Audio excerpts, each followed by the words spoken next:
Ceci est un livre audio autogénéré par Google. Collection L'Art en bref.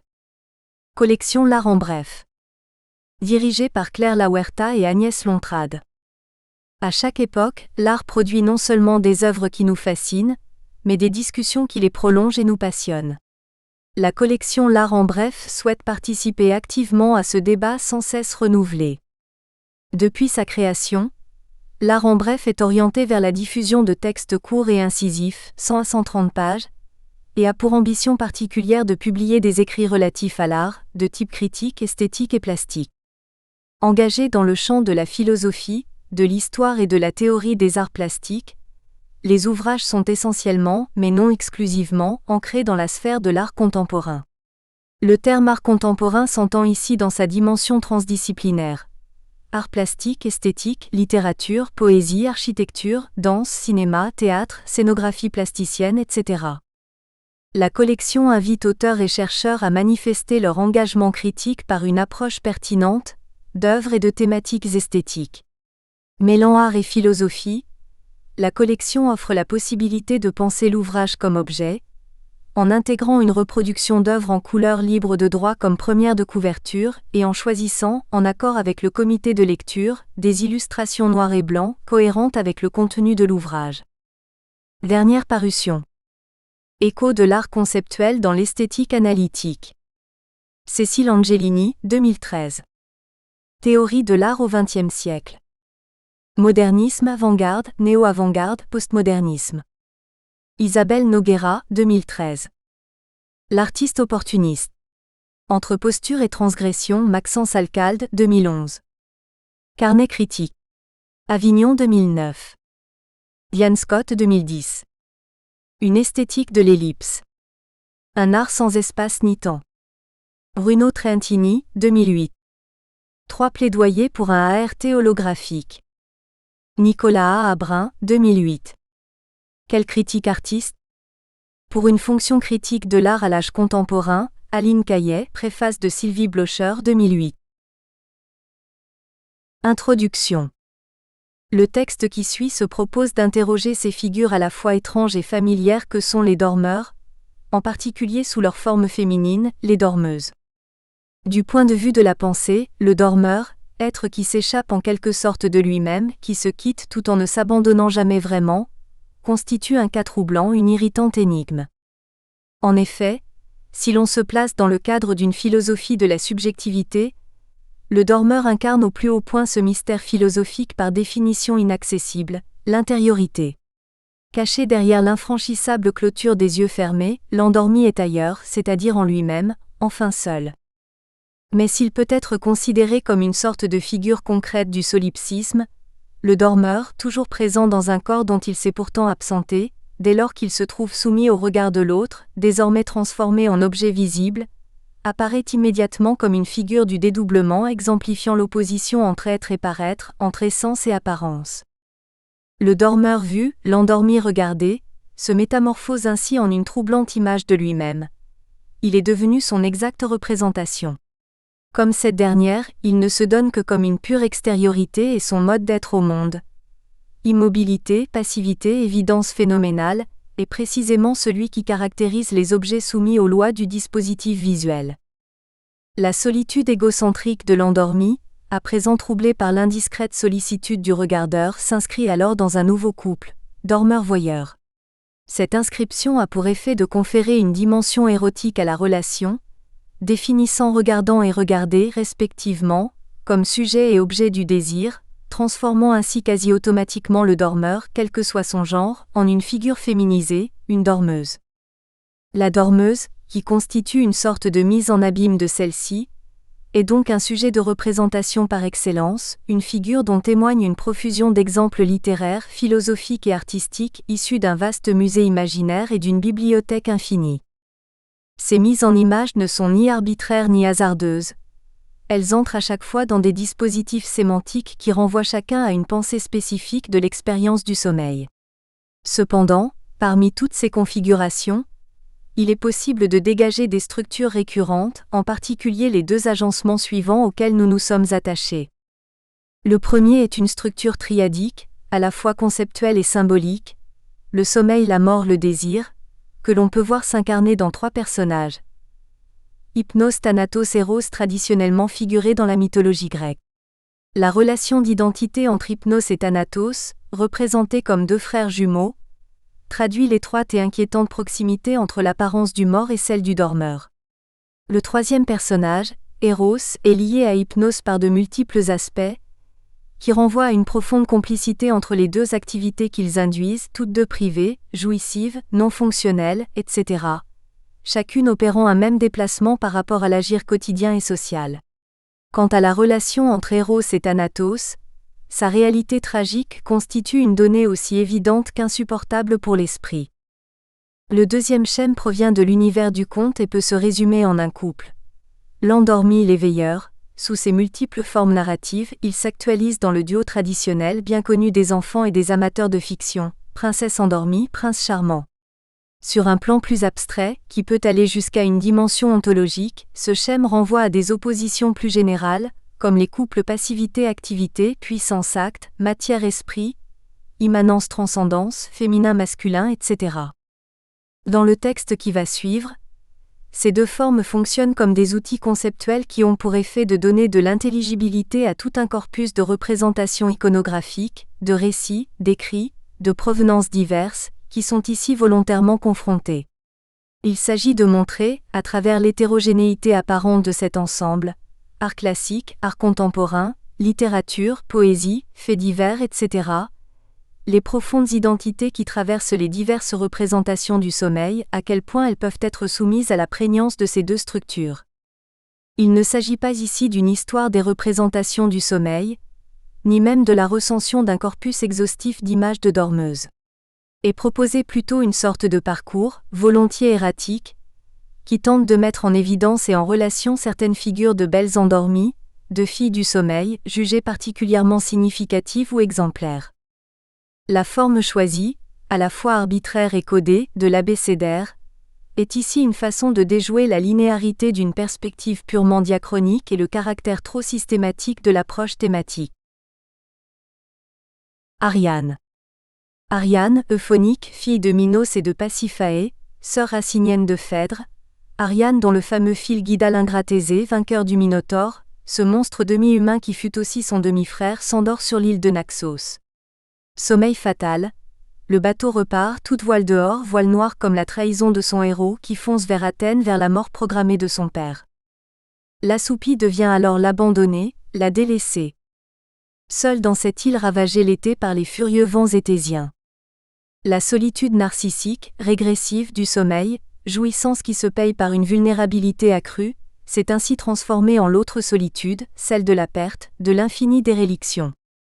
La statuaire antique fit de cette imprudente endormie l'incarnation minérale et tragique de la souffrance, fouillie de tissu marmoréen d'où jaillissent ses 2 bras nus, l'un ouvert, l'autre replié, le premier s'arrondissant autour de la tête penchée de la pleureuse dormeuse, le dos de la main cassée du 2e servant de support à sa joue, à ses larmes.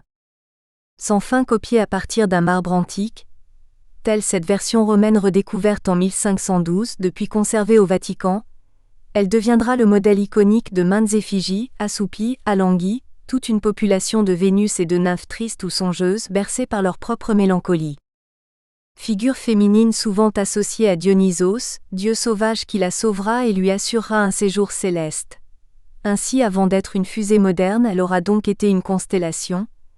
Elle habitera l'imaginaire de Friedrich Nietzsche, l'antiphilosophe moustachu et myope, toute sa vie amoureux d'une Grèce fantasmée où il ne mettra jamais les pieds. Dans son dithyrambe, la plainte d'Ariane, il fera dire à son dieu, ce dieu bourreau qui l'a fait souffrir à son tour, « Je suis ton labyrinthe ». Pour le Nietzschéen Gilles Deleuze, l'accord symbolique d'Ariane et de Dionysos dans lequel il lie l'affirmation et son redoublement, efface le départ de Thésée et le monde labyrinthique qui est le sien, monde de la pesanteur. Il produit à sa place l'éternel retour. L'éternel retour est actif et affirmatif, il est l'union de Dionysos et d'Ariane. Le labyrinthe n'est plus le chemin où l'on se perd, mais le chemin qui revient. Le labyrinthe n'est plus celui de la connaissance et de la morale, mais celui de la vie et de l'être comme vivant.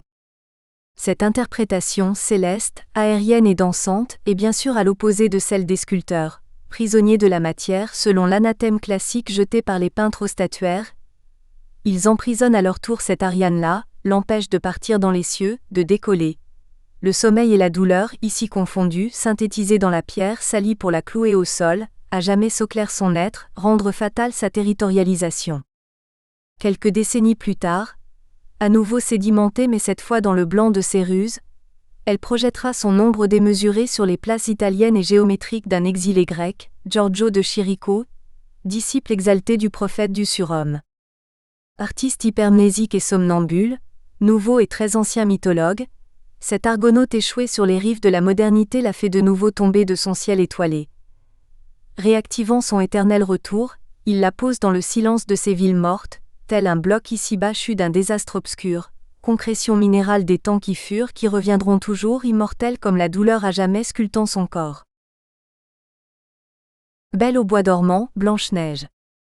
Les deux contes, l'un narré par le gentilhomme Charles Perrault, l'autre par deux folkloristes allemands, les frères Grimm, racontent la même histoire, donnent corps au même fantasme, la jeune princesse endormie. L'une est prisonnière des murs de sa chambre, des murailles d'un château, des inextricables frondaisons d'une épaisse forêt. L'autre, exposée aux yeux de tous dans un cercueil de cristal, tel plus tard les corps momifiés de certains dignitaires communistes, semble plus accessible ou peut-être plus lointaine encore.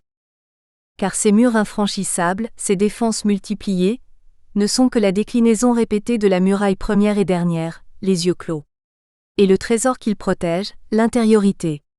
Quand le prince arrive dans le château pétrifié, il découvre un univers d'autant plus vide qu'il n'est rempli que de dormeurs. Toute une vie, toute une population rendue à son ipséité, sa solitude originelle. Chaque humain dormant, endormi, est une île, un îlot que plus rien désormais ne relie aux autres. À quoi rêvent les jeunes filles? Qu'y a-t-il au-delà de leur front, de leurs paupières? C'est la question lancinante posée par le désir masculin à l'autre désir, la traduction romantique, immortalisée par Musset, du fameux « Que vuoi ?» diabolique qui fera les délices du psychanalyste Lacan. Les deux princes dans chacune des versions portés par la certitude de leur destin connaissent la bonne réponse, la seule qui les satisfasse, elle rêve de moi. Je suis son rêve.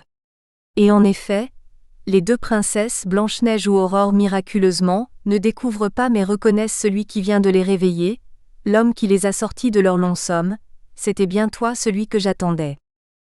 Dans une version bien plus ancienne, celle que propose le récit médiéval Perce Forest, la présence du héros dans le rêve de la belle princesse, prisonnière de la plus haute tour, se fait sur un mode littéral, charnel. Anticipant l'axiome freudien. Le rêve est la réalisation d'un désir, Troilus sans la réveiller bien sûr, pénètre peut-être l'esprit mais surtout le corps de Zélandine. Il accomplit le fantasme de tous les amoureux des jolis hypersomniaques, il brise l'interdit, passe de l'autre côté à l'intérieur. Ici c'est l'enfant qui naîtra, 9 mois après, l'enfant sorti du plus profond d'elle-même, du plus profond de son intériorité corporelle, qui réveillera enfin l'héroïne devenue jeune mère en lui suçant le doigt, rendant à son tour la vie à celle qui la lui a donnée. Courbet. Dans le monde de Courbet, un monde déserté par les déesses et les nymphes mais peuplé de Vénus profanes, filles de ferme, courtisanes, modèles peu farouches, bourgeoises calipiges ou stéatopiges, la plupart des figures féminines, qu'elles soient dévêtues, demi-vêtues ou très habillées, qu'elles soient couchées dans un lit, allongées dans un hamac, vautrées dans l'herbe, voire même assises au travail, dorment. Son tableau de nu le plus célèbre, mis à part l'origine du monde, gros plan qui dévoile ce que la main de la Vénus de Giorgione, ensommeillée, tendrement cachait, significativement s'appelle le sommeil. L'amante volcanique, Jo l'Irlandaise, la rousse au corps de lait, s'est assoupie sur le sein de sa brune compagne, mêlant ses cheveux, sa chair et son souffle dans une étreinte suspendue. On a pu voir dans cet éloge plastique du sommeil, une apologie de la bêtise. Bêtise picturale. N'ayant rien à dire, rien à raconter, le peintre privé d'imaginaire, englué dans le réel, incapable de s'en décoller, se réfugie alors dans le degré zéro de l'action et de la gestualité. Bêtise animale. Ces corps, ces femmes, comme ces demoiselles du bord de Seine si décriées par la critique, n'ont pas grand-chose d'humain, et c'est ici le sommeil qui dévoile l'animalité qui constitue leur essence profonde, ainsi que l'exprimait rageusement le dandy Baudelaire. La femme est le contraire du dandy. Donc elle doit faire horreur. La femme a faim et elle veut manger, soif et elle veut boire. Elle est en rut, et elle veut être F. Le beau mérite. La femme est naturelle, c'est-à-dire abominable. Un monde, non de belle mais de bête endormie? À cette vision négative et misogyne, on opposera une autre interprétation. Courbet le guerrier, le révolté, le mal orgueilleux, seul et debout contre tous, qui paiera si cher cette posture, aime peindre le sommeil comme la fin des combats, la suspension des hostilités, un monde où la fatigue, celle qui prend et alourdit les corps, comme cette belle au hamac si pesante qu'on sent le filet prêt à craquer, apaise toute tension, met entre parenthèses la furie du monde. Après l'amour, après la violence des étreintes, vénale ou passionnée, banale ou sulfureuse, l'apaisement promis, l'ataraxie, le repos des guerrières. Danaé, Klimt. Danaé, fille du roi Acrisios et future mère du héros Persée, est l'ancêtre de toutes les princesses enfermées dans leur tour. Celle-ci est de bronze. Il s'agit encore et toujours d'empêcher l'amant, l'autre masculin, le mâle, de pénétrer dans la forteresse, dans le corps. Danaé doit rester vierge et stérile, car sautant en quelque sorte un Oedipe, sa descendance tuera son père. Tuer à l'avance l'enfant à venir, supprimer le petit-fils potentiellement assassin signifie ici mettre fin à l'éternel retour des générations, c'est-à-dire tout simplement tenter d'empêcher la mort, Thanatos. Zeus, immortel à qui rien n'est impossible, pénétrera et dans la tour et dans le corps de la jeune fille, Eros, et l'oracle, c'est-à-dire l'infini et cruel cycle de la vie, s'accomplira. Cette Danaé, peinte par Klimt, est, contrairement à la plupart de ses sœurs, celle de Gossard, le Corrège, Titien, le Tintoret, Rembrandt, qui accueille le plus souvent à bras ouverts le héros fécondeur, une belle endormie, Hypnos. Strictement enfermée dans le carré du tableau qui l'enserre plus fermement que les plus sévères cloisons, elle est repliée sur elle-même, en position dite fétale. La tête et la chevelure horizontale rejoignent le haut de l'énorme cuisse, créant une sorte d'ovale dans lequel on ne sait plus à reconnaître la forme d'un œuf. Tout indique ici la fermeture, le repli sur soi, y compris bien sûr les paupières closes. Comme si l'enfermement subi avait atteint non seulement le corps de la prisonnière, mais aussi son esprit, fermé définitivement au monde. Cet égocentrisme, recherché par tous les dormeurs et dormeuses, c'est peut-être aussi celui de la jouissance, Eros, qu'indexent les doigts crispés, eux aussi repliés mais sur du vide, l'insaisissable amant. Cette future mère que, malgré ses origines païennes, on ne peut s'empêcher de rapprocher de la Vierge Marie, elle aussi fécondée par une force céleste et non anthropomorphe, est également, grâce à une sorte de vertigineuse mise en abîme, en quelque sorte la métaphore anticipatrice de son propre enfant, le fœtus lui-même, celui qu'elle porte, qu'elle va porter, qui la porte visuellement déjà. Cette Danaé, sorte d'échographie magnifiée par le langage décoratif de la sécession, réunit en elle les deux générations, le peintre rendant la mère ici fille d'elle-même, court-circuitant le temps. Une autre œuvre, Les trois Aegis de la femme, qui présente aussi deux jolies dormeuses. Une mère aux paupières fermées dont le visage repose sur celui de sa jolie petite fille, toutes deux sommeillant, séparées en les personnifiant comme l'indique le titre Les trois moments. La troisième étant une vieille femme, au seuil de la mort, celle qu'on ne peut regarder en face, qui cachait ses yeux et son visage de sa main. Ici, dans cette Danaé, ces trois âges, ces trois femmes, ces trois générations sont comme condensées, concentrées. Les deux premières dans un seul corps, le voile sombre du premier plan apparaissant comme l'anticipation de la vieillesse, projetant sur la chair fécondée l'ombre de la troisième invitée, la mort, Thanatos. À l'opposé des verticales, agressives, morbides femmes fatales qui peuplent l'univers klimtaïen, Judith en particulier, cette femme fétale, cette douce et régressive endormie qui flotte sur un flux d'or, à la fois sperme divin et liquide amniotique, nous rappelle que le fœtus, enfermé dans le ventre de sa mère, protégé par une cloison de chair plus sûre que toutes les tours, passe le plus clair. Nous espérons que vous avez apprécié cet aperçu. Pour continuer à écouter ce livre audio sur Google Play Livres, utilisez le lien dans la description de la vidéo.